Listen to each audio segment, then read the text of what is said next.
everyone, I am Bhavesh Shimpi. I am currently serving as Indian Railway Stores Officer from 2017 batch. I cleared UPSC Engineering Services Examination, also known as IES exam, and secured All India rank 48 in Mechanical Engineering. So welcome to this channel, The Other Side. Through this channel, our purpose is to aware engineering students about various options available to them after engineering. So talking about myself, I did my graduation from Maharashtra Institute of Technology Pune in Mechanical Engineering in 2015. Then I did a job as a design engineer, automobile design engineer in Tata Technologies for 13 months.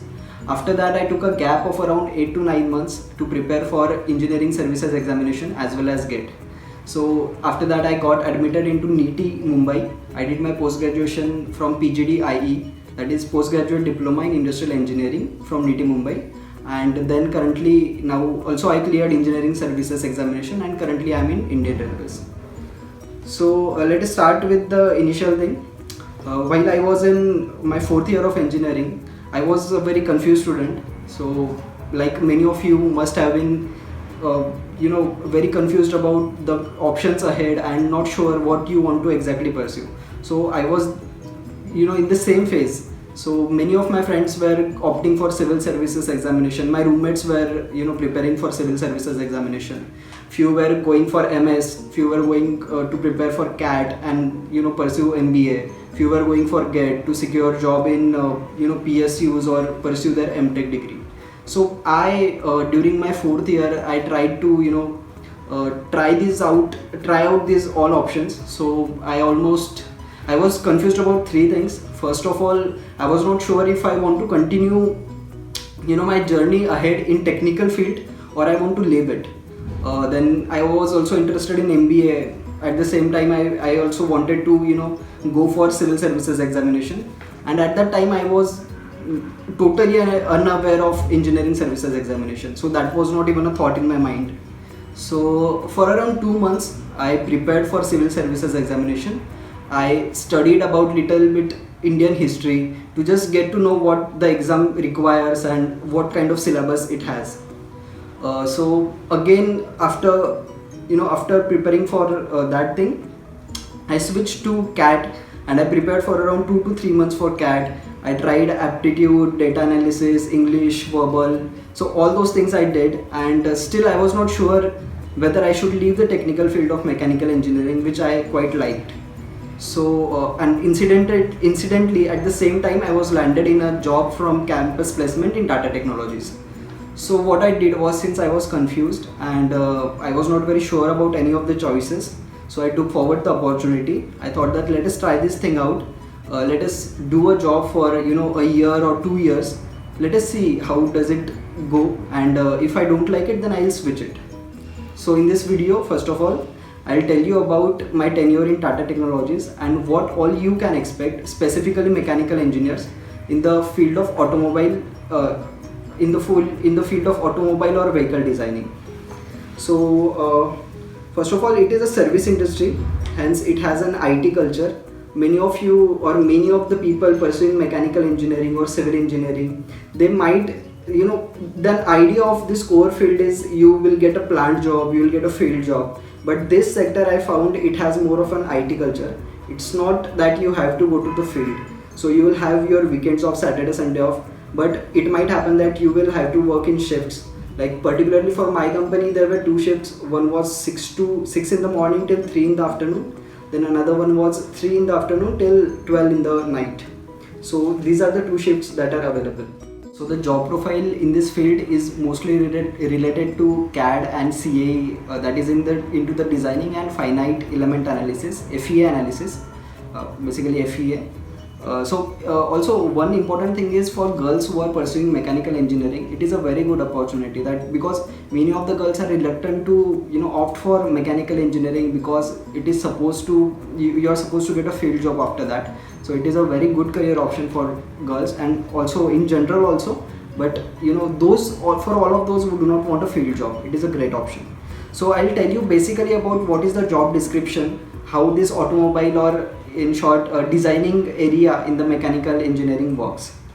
So there you have to be expert, or you have to develop expertise in various CAD softwares like CATIA, Unigraphics, or you can work into the analysis part on the softwares like Hypermesh, ANSYS, or NSDyna.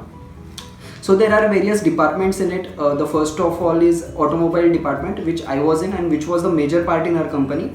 Then there are other departments in designing like tool designing, die and punch designing, heavy machinery designing. Then aircrafts, some of the parts of aircrafts where they are outsourced to Indian companies, so you can venture into that also.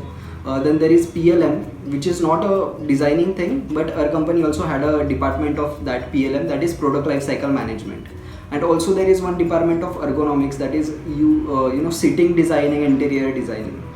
So particularly me, I was a part of automobile designing team, and in that automobile also I was a part of BIW team. BIW is body in white, that is, it is the load bearing structure of a car that you cannot see from either from outer or inside the car. It is the structure which is not visible to you, but everything that you see once you sit in the car, that is mounted on that structure, and everything that you see from outside is also mounted on that structure. So that is the BIW designing. Then there are chassis design, then doors and interior designing teams. These are type of the teams that function in this area. But one thing is, while the name suggests that it is vehicle designing, don't be under an impression that you will get to design engine or you will get to design gear train, the very high funda topics in mechanical engineering. This is not the case generally, because these are very complicated and very intricate things, and there are specialized departments or specialized even companies for stuff like that, like engine design, and like Kirloskar is one of the examples for it. So do not expect a vehicle designing company to be an expert in this field or getting a job role in that particular area. So in this field, one of the things is that you will get an opportunity to utilize your technical knowledge of mechanical engineering, like various manufacturing processes. You'll get to decide which part should be manufactured by which process.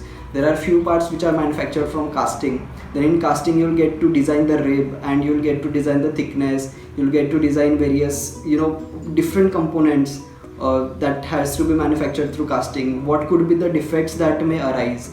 And also like extrusion, there are few parts in vehicle that are extruded, and also there are most of the part, in fact particularly in BIW or doors, they are of sheet metal. So sheet metal forming and designing that parts. So these are the things that you will do there in this field, and that is why it is more of a technical job which requires particular skills of CAD or CA. So also like machine designing, material selection, shear strength, UTS, also bending moment calculation, weight distribution, joinery design, whether the part should be spot welded, whether it should be riveted, or there are other type of joints like glued joints. So these are the type of areas that you will be working on the surface once you are in this job. So talking about the future prospect of this job, the initial CTC might not be very appealing. It actually depends on the college of engineering that you are graduating from, and the campus placement, because there are various categories of colleges, and according to that the CTC might differ. But one thing is that since most of the clients are from outside in this domain, you might get an opportunity to go on site onto the projects. Like if I talk about my company particularly, I was working in a project where we were designing the vehicle for a Chinese company. So many of the people from our team, they went to China for on-site project. Also Tata owns JLR, that is Jaguar and Land Rover. So almost everyone in the JLR team at some point or the other in their tenure, they visit to Europe for an on-site job opportunity. So also there are other things also. Not everybody gets an opportunity to go on site. That depends on the project, and the workload is also dependent on the project. There are people in various teams, they have very stable life, very limited amount of work. But there are people like the team that I was part of, it was a Chinese project and it was a new client to the company. So there were times that I went to the company 6 in the morning and then I returned to home at 9 in the night or at 11 in the night. There were few times like that, not always, but overall you have to work on 9 hours a day, and you get Saturday Sunday off, but also depending on the need and the project deadline, you might have to work on that anytime. So while I was doing this job, I thought that I can switch into the other area. So I tried out to look for other opportunities available, not in the job per se, but in higher education also, and I found that through GATE I can get into NEET, or there is a engineering services examination which has very good opportunities, very good career prospect that than I was having at that time. So I decided to quit my job and I prepared for engineering services examination as well as GATE. So I resigned in around July of 2016, and I appeared for 2017 examination of ESE and get in the month of January and February. So since you must know that the pattern of engineering services examination is 3-phased. So while I had written my mains, I got an opportunity, I got admission into NEET Mumbai, so I took it. And while pursuing my post-graduation in NEET, I went for the interview of UPSC, and I got selected over there also. So when my joining came, I still had 1 year of my post-graduation remaining, and I decided to take an extraordinary leave to complete my post-graduation and then continue my service in the Indian Railways. So now I will brief you about NEET Mumbai curriculum and the career opportunities available to you after you pursue or after you complete your post-graduation from NEET Mumbai. So first of all, why NEET? It is a great option available for those who want to switch from their technical field to the managerial field. It is not a good option for those who want to pursue their career in government jobs, or for those who are interested in research. So particularly if your aim is to first of all increase your CTC maybe, or get a good job with better financial returns, better package, and land in a good managerial sector, then NEET is a good option for you. So let us talk about first of all placements, because NEET is known for its placements. Many people might not know about NEET. Now people have become more aware about it, but still there is a phrase that is used in NEET, that industry knows NEET. So many of the alums, there are many alums of NEET who are in very high positions in almost all sectors of organization that I'll brief you about in the next session. So you can check out the placement report of NEET also. The average package of 2020 batch was around 20 lakhs per annum. You'll get the details in the placement report, so I won't get into it. Also, you can get the information about what is the admission process and everything. Lots of information is available on internet already about it. What I'll tell you in this session is more about what kind of job you will get once you graduate or postgraduate from NEET. So that is the part that I'll more focus about. So as soon as you take admission, within first 4 months you will have interviews for your summer internship, which is of 2 months, and it is a part of curriculum also. And during your summer internship you might get an opportunity for an pre-placement offer or pre-placement interview. So it is one of the very important thing. Majority of the stress or majority of the pressure that you will face in NEET will be about placement only. Placements, when there are placements, even for the final placement or for summer internship, that is the time when you will be under more pressure, but that won't be the same as compared to GATE. It will be less, but those are the time only that are little bit tense, and you have to work hard towards it. Talking about the placements, as I already mentioned, that average package goes around 20 lakhs. Minimum package is about 8 lakhs and maximum it might go up to 35 lakhs per annum. So that depends from company to company. The academic load is moderate, as I told you, but the more focus is on placement and getting a good career job. So what are the types of companies that you might get placed from NEET? The major sector is FMCG, that is fast moving consumer goods. You name any of the big companies like HUL, Hindustan Unilever, Procter & Gamble, Johnson & Johnson's, Reckitt Benckiser, all of them, they come to NEET for their placements. Then consulting companies like Deloitte, GEP, EY, PwC, all of them visit NEET. Then manufacturing sector, telecom sector, e-commerce like Flipkart, Amazon, and retail sector, banking, finance sector, then IT and analytics sector, pharma companies, all of them they visit NITI. So you might get placed into any of these companies. Also, one of the thing is that I have seen there are people who have joined NITI coming from PSUs like ONGC, IOCL, and there are people who are leaving NITI for ONGC and IOCL. So it has both kind of mix kind of people. It all depends on the priority that one has, and I won't say that there is, one option is better than the other. So having talked about various companies that you might get into, let us focus a little bit on job roles that you might get. For people who have work experience more than 20 months or 24 months, there is high probability that they will land into one of the consulting companies where their job will be to suggest various measures to improve performance of organizations, decide their strategy or implementation of various softwares like ERP, that is enterprise resource planning, these kind of things to their clients.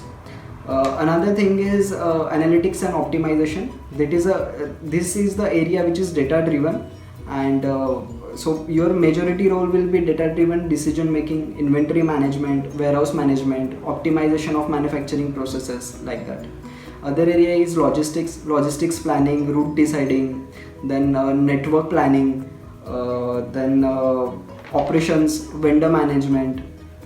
In manufacturing, your work will be mostly related to sequencing, scheduling, optimization, reduction of waste. So apart from that, you might get into demand planning, where you are responsible for forecasting sales of the company.